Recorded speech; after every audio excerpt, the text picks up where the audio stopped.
Well, hello there. My name is Ingafay, and I am a confidence coach and beauty enthusiast. And today I am so excited to share one of my coaching girlfriends with you, Inna Fay. Inna Fay is a certified life coach, and she also indulges in Reiki healing sessions. So today we're going to talk about that because she has a family history in this. She has over 200 years of family history of healers that have used Reiki to make people feel better and heal their bodies. So without further ado, I'm so excited to share with you Inna Fay.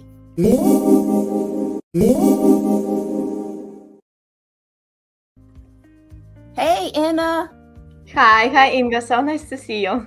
Oh, you too, girlfriend. I am super excited to have you here and share you with my audience. So tell us a little about you, who you are, who you serve, and how do you help them?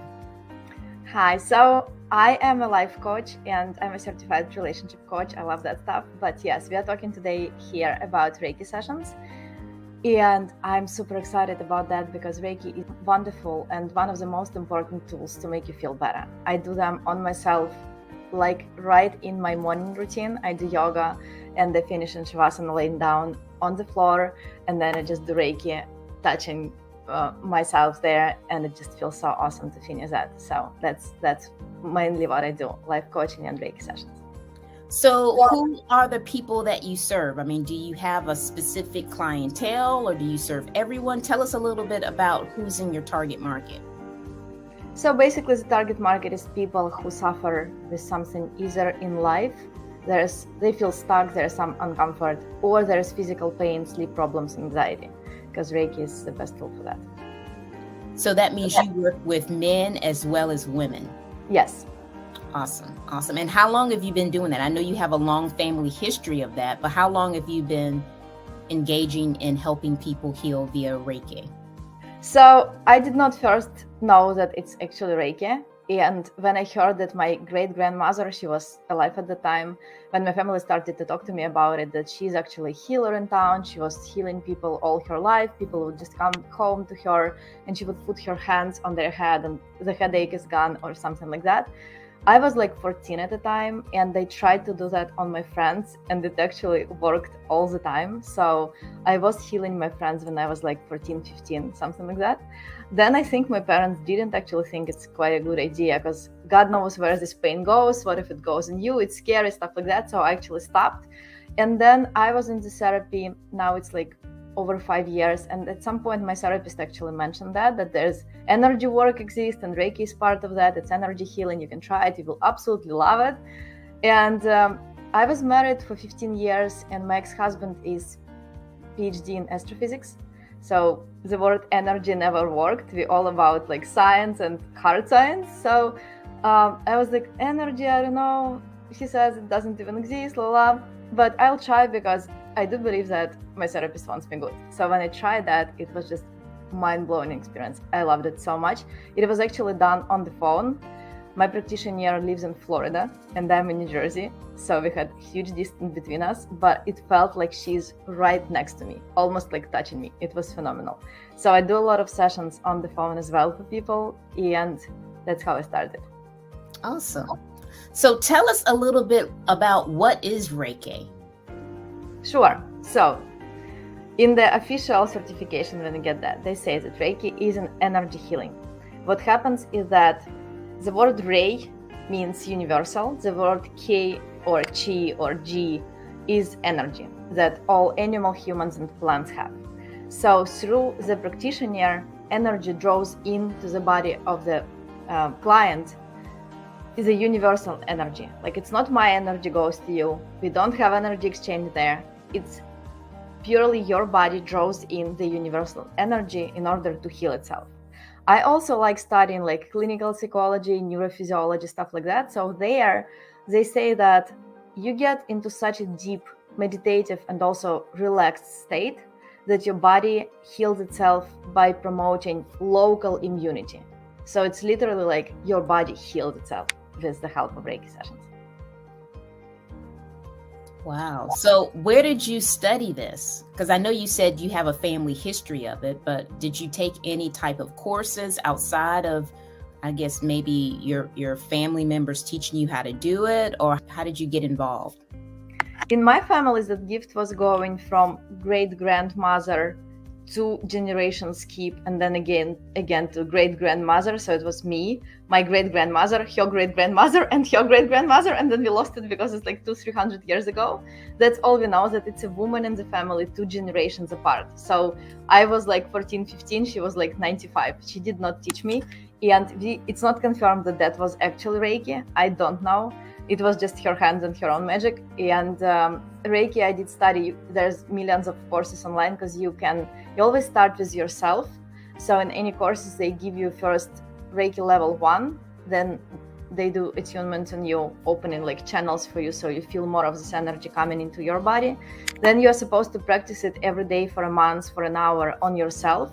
And then if you get to attune to level 2, to practice it on other people, then you practice first on your family and friends, and again on yourself for a month. And after that, you're able to work on other people. So I got certified online, and my attunement was online for everything. Yeah.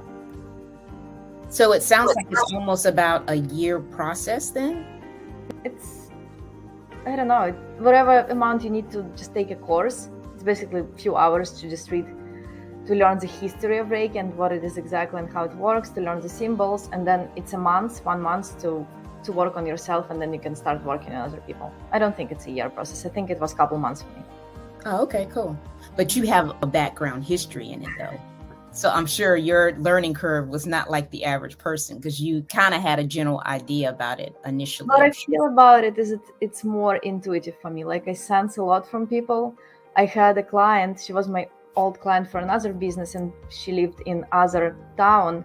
And when I did her session, I was talking to her. I'm like, I don't know, it sounds so weird. I don't even know how to tell you that. And it's funny, I was talking about it to another Reiki practitioner, and she said she'd never even mentioned that to people. And I'm like, I cannot not mention that, because it's not my information. It's not for me, it's her session. So I have to share it with her. So I say, okay, listen, I think that there's like a baby in your stomach, but at the same time, I sense that there's no baby. Like, I know that you're not pregnant, but still I sense that there's like a baby and no baby. What is that? Tell me, like, what do I sense? I don't understand that. And she says, yeah, I gave birth a few months ago. So it was just so amazing to really feel it. Like there was a baby and baby went somewhere. Wow. That's cool. That's cool. Tell us, how does it work? So it can be done in 3 different ways. If person comes for in-person Reiki session and like physical touch, then you just touch the person in specific spots that are called meridians, like crossroads, where meridians meet. The same what they do in acupuncture. They put needles there, we put hands there. So that's done with physical touch. Second one, what if person doesn't like physical touch or doesn't want you to touch them? So you do that with some distance between the body of the client and practitioner hand. There's a little bit of a distance. You still feel the energy drawing and everything is going, but there's a distance. But the thing is that this distance doesn't matter. So that's how we perform sessions on the phone. I think phone is the most effective way, because you don't have to see anything. My eyes are closed, person's eyes are closed. So there's no talking in that. It's just, I'm working, it's a work. So this distance doesn't matter. So I have clients all over the United States, and they do it for my friends in Ukraine as well. So distance doesn't matter. So the energy, it passes through regardless of how far you're away from that person, even over the phone. Basically, that's universal energy. You draw the universal energy in. You just have a help of practitioner there, some presence of a person. Yeah. Okay. So during the session, how do people feel? During the session, people actually feel different. Some people say, okay, I'd never met a person who would say that they felt nothing. That never happened to me, thank God. I like when people feel something, and it feels good. So probably 100% of people I did in person and on the phone, they would say that they have like rumble in stomach. Either it starts from very beginning, or it starts from the point where I moved to the stomach area, and then I can hear that, yes, there's a reply in the body right away. Stomach is rumbling for everyone. Some people, they like relax from the very beginning. It starts from the head. So unfortunately, for most cases, what's happening as we start from the head and we start from like closing eyes, then it's kind of dark. And if people have anxiety, everyone have anxiety at some point throughout the day. Just some people don't know that, some people don't feel it as much, and some people do. But when we start Reiki sessions, what I noticed that most people, they do start to feel anxiety right in the very beginning when it's like head touching and the eyes. But then either it goes away or it takes a little bit longer, or it might come back somewhere else in other different areas in the body during the session. But definitely in the end of the session, it's a super deeply relaxation state. It feels absolutely amazing. Like, I don't even know how you can get so deeply relaxed doing anything else in life. So I really love it. So when people are going through this session, are they telling you how they feel? Or, how does the session normally flow? So I ask them to concentrate on their inner body, inner state, mental, emotional body, and physical body. So there's no time to talk. But I do sense a lot. So I remember there was two times. One, I started to do the session and I had a huge stomach pain. Like right at the second when I started to do that, my stomach went nuts. But it was for my friend and she had cancer in that area. So I knew that. I didn't talk to her about it. I was like, okay, let me just wait a little bit and see what happens. If it was a person who I didn't know, I would stop the session and I would ask, is everything okay with your stomach? Because I feel a lot of pain right now. And actually, it was like maybe a week after that, like super close to that session, I had another person and it was on the phone, both of them, and they didn't know the person. So I felt a lot in my stomach. It was like knots in there, knots, right? So I stopped and I pick up the phone and they say, how are you feeling right now? Because I feel like knots in my like very, very stuff, I don't know, in stomach. How do you feel right now? And she said, I feel like I have to cry right now. For like no reason, it just came. And it was very, very beginning, like first second of the session. And she says, I feel like I have to cry now. I don't even know why. Like, what do I do? I'm like, okay, you actually cry. So I just gave her some space and time. I was there with her. She cried. And then when I felt a relief in my physical body, I said, how are you now? And she said, yes, I'm okay. We can continue. But normally nothing like that happens. Person is just quiet. I am quiet. We go through the whole process of Reiki session. It goes from the head to toes. And actually after that, it goes back from toes to the head on the back side. And every area of the body is responsible for something emotional that we hold. Either we grabbed it from the childhood or generational traumas, or something happened, any stressful events in life, the body still holds it. So when we go, I sense it. And then after the session, I give a lot of feedback because it's very intuitive process as well. I feel a lot. And I just say, hey, I felt that like there is something, I don't know, tension in your neck, pain in your back, or anxiety in your legs or something like that. And then we can discuss like where is it coming from. So the talk after the session, I still consider it Reiki as well. Not everyone does it. I know practitioners who don't either sense it as much as they prefer not to talk about it because they like not sure what to do with that. But my session, it's both. We do Reiki healing and we do the talk to just acknowledge what's going on. Because when you bring the pain of the physical body to the surface, when you acknowledge that, it's also very healing and it helps the pain to go away. Interesting. So typically, how long is a Reiki session, being that you have two parts to it? I guess the physical session itself and kind of the feedback and discussion session part. Yeah, I would say it's probably up to an hour. There's first, like we meet each other, and then there's meditation to put you into that slow and meditating and relaxing state, and then the Reiki session. So that's probably about 35 minutes, sometimes 40. And then the talk itself, because it's always interesting to hear the feedback, because people also sense a lot, like, right? Like there are people who are more sensitive than someone else. It was very funny. I was talking to a client after the session and they said, and then on your stomach, I just had this vision of field of like yellow flowers, but then there was a fence. And I had a vision of how the fence looks like. And she stops me. She's like, oh my God, I didn't want to tell you about that, but I saw yellow light, I saw a field of yellow flowers, and they saw that fence. And then she started to describe the fence, and it was exactly the fence that I saw in my vision. So it's also very nice to talk and see the feedback, because sometimes it really matches what visions I got from the session to visions what they got. This is just phenomenal. Yeah, it sounds like it. So I wanted to ask you, I noticed that you were talking about someone that had pain in their stomach earlier, and that you followed back up with them a week later. How did you know it was that particular person? Was it did you? Inga, I don't think you got, I don't think it happened. No, I was not talking about that.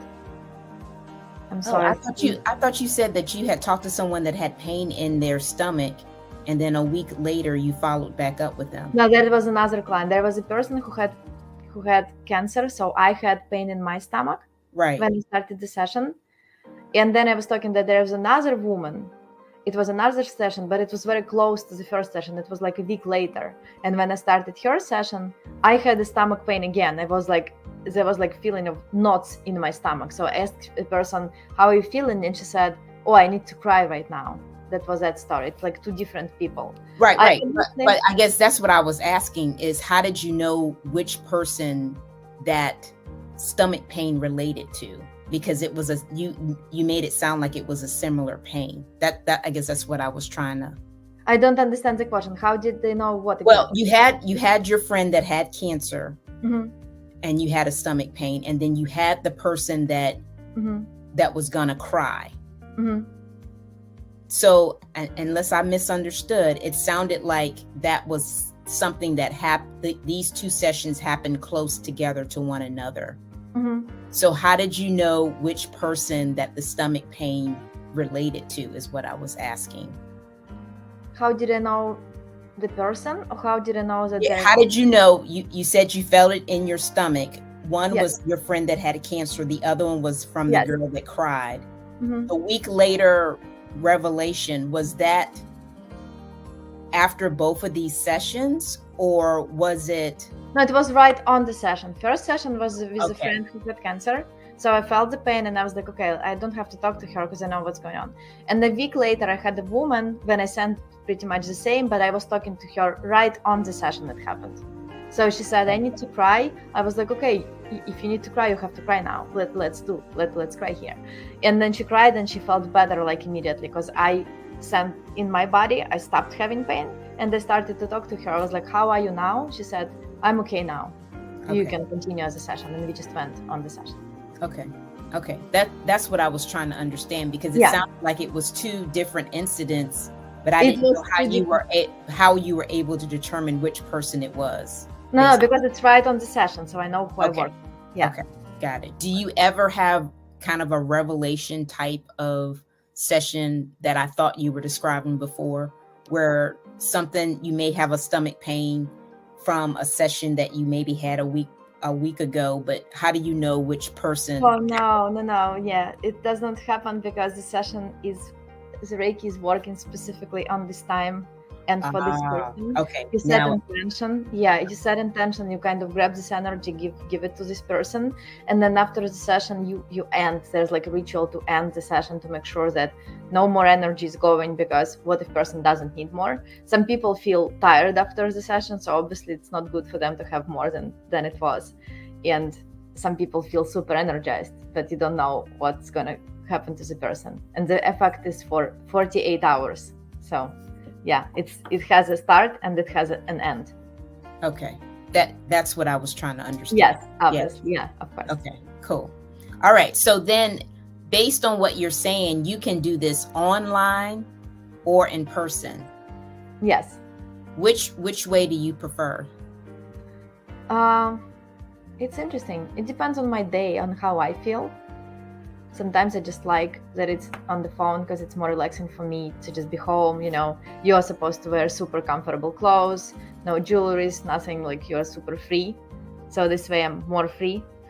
But also I love physical touch in general. I like hugging and just warm touch of a person. So that's for that reason I really love in-person sessions. But I do probably 50-50 of them. In the beginning, I was doing almost everything. For some reason, it was just on the phone all the time, and they loved it.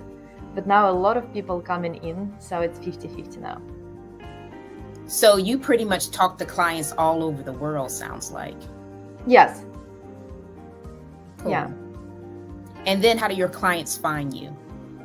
I have different ways of that. I do a lot of networking. I just meet people, sometimes literally in the elevator or in my hallway, on the street, the gym, again, networking, Facebook a lot. So, wherever people are, I'm there. So I think you have a freebie for us that you wanted to share with the tribe. Oh yeah, definitely. There's on my website, on the main page, there's a free pre-recorded webinar about practicing self-love right here. Thank you. Yes. So that gives you practical tools of what to do, not only what self-love is, but how do you do that? What do you do for that? It has categories and specific tools on what can you do to feel better in life, because it all starts within, and then you just share the love outside. So go ahead, grab it right there on my website. Awesome. So if you want to get in touch with Inna, be sure to go to her website, which is listed here on the screen. And we so appreciate the knowledge that you shared with us, girl. I'm enlightened today, and I'm sure everyone else is too. Do you have any final thoughts you want to share before we end? Thank you so much. I appreciate being here. I loved all of that. It was awesome to talk to you today. Thank you. Awesome. So if you guys are looking to get the freebie that Inna wants to provide via her website, be sure to check her out and go to the website and get that freebie, which is centered around self-love. And as always, thanks for watching, and bye for now.